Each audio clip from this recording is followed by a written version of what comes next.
ไม่ได้คนอาจารย์จะสอนอาจารย์แบบเห็นผมลองแต่ละคนได้รับสิ่งที่อาจารย์เรียนรู้เริ่มจากเดี๋ยวอันนี้คนเห็นอาจารย์ชื่อว่าสบายดีลองซื้อเอาอันนี้มาจากบ้านลูกซันนี่เอาเริ่มเลยเริ่มเลยเอาแค่คนเลยเอาเริ่มแม่เอามา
ข้อที่หกเนี่ยเราเคยมาที่ร้านที่สองข้อที่หก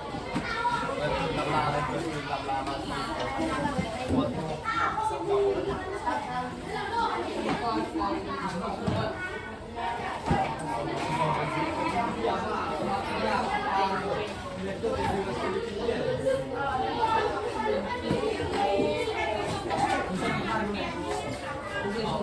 พอเราเปิดมาให้เราทำงานก็ผ่านมา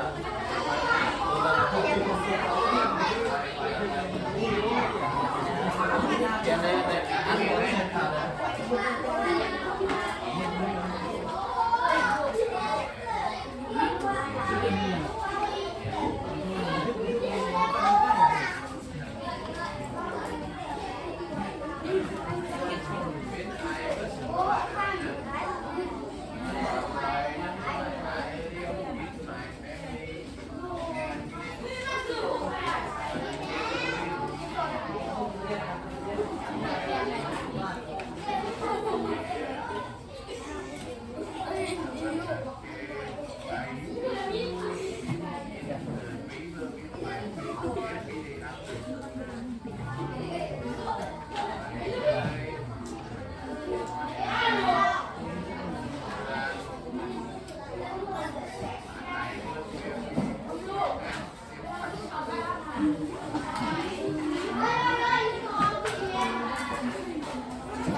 แต่ว่าที่ในโค้ดทุกที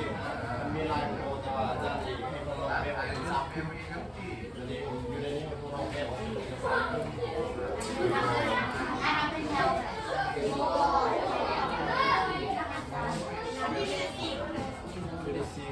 ห้องอยู่ตรงนี้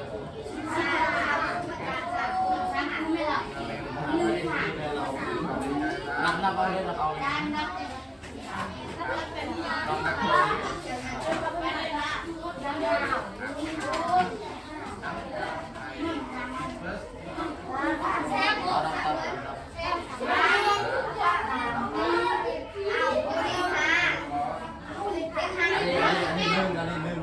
สองอันสาม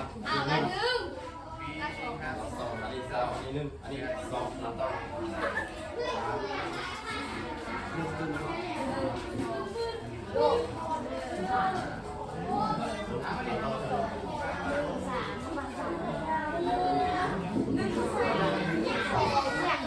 เอาเดี๋ยวนี้อันให้พวกเราจับ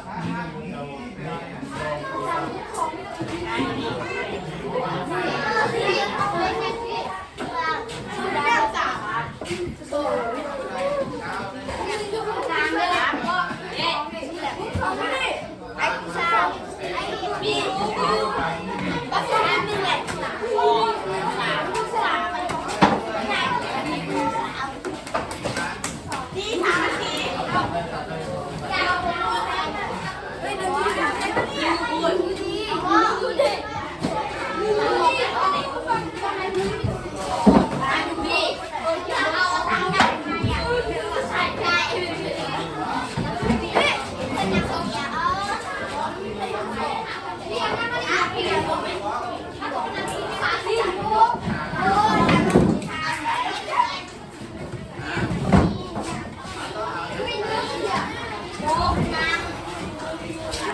คุณนี่คุณกองนั้นอันนี้คุณอันนี้คุณเอาสักนิดก็ตามไปดีเลยสำหรับอันนี้การคนผ่านเสียคนเดี๋ยวตัวนี้มันอาจารย์ไม่แพ้นะคุณเล่นคุณนี้ลูกคุณเล่นคุณเล่นหัดไปสอบเกี่ยวกับเปิดนักเปิดคนมา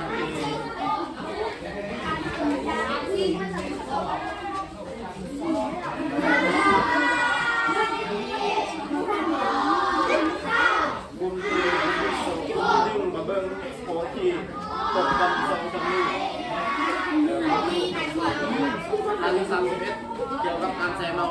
ในทุกคนอ่านตัวนี้เลยคนที่เราคนที่พอใจเป็นอาจารย์สาธิตเราได้ถามอาจารย์ให้ตามหน้าที่เลย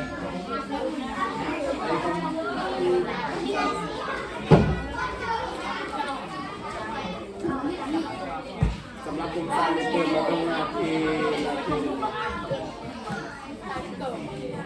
นาที34โอ้จบสิ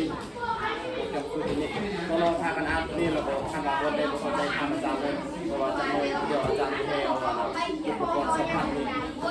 ที่จำสิเราได้พอมาทำอ่านตัวนี้เราได้อาจารย์จะเอาโทรศัพท์นี่ไปทดลองเป็นลองทดลองว่า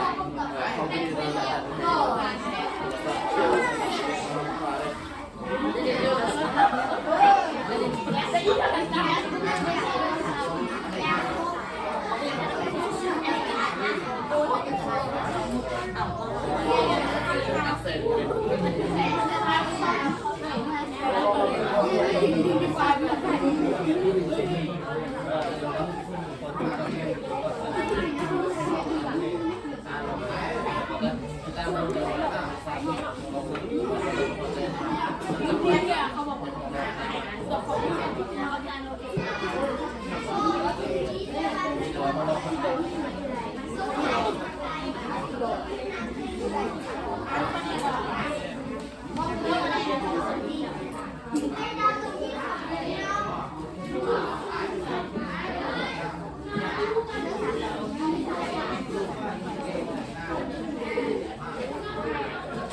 ตามเบื้องเลยอาจารย์สาธิตเบื้องดีกว่าคุมเดย์เพื่อคุมอาจารย์กำลังสาธิตคุมหนึ่งเลยแต่คุมขาดเบื้องแล้วจะมาทำให้เวลาเขาถ่ายสมองรายการว่าคนอยู่ในคุมหนึ่งลูกทำซองเดียวทำเซมาตัวนี้เดี๋ยวเดี๋ยวอาจารย์แนะนำมาให้คุมซองว่าสาธิตทำคุมซองก็ได้ตัดไปเล่นคุมซองเอาแน่ๆแต่ละคุมมีอะไรที่เราเข้าใจกับทำเลยมีอะไรที่แบบเราเข้าใจทำสำหรับในโรงเรียนเราจะมาอาจารย์สาธิต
เคยได้ยินคอมพิวเตอร์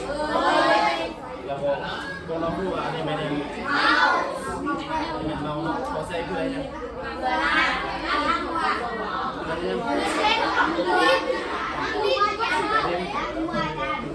แล้วจะเรียนรู้จะเรียนเป็นยังไงนะ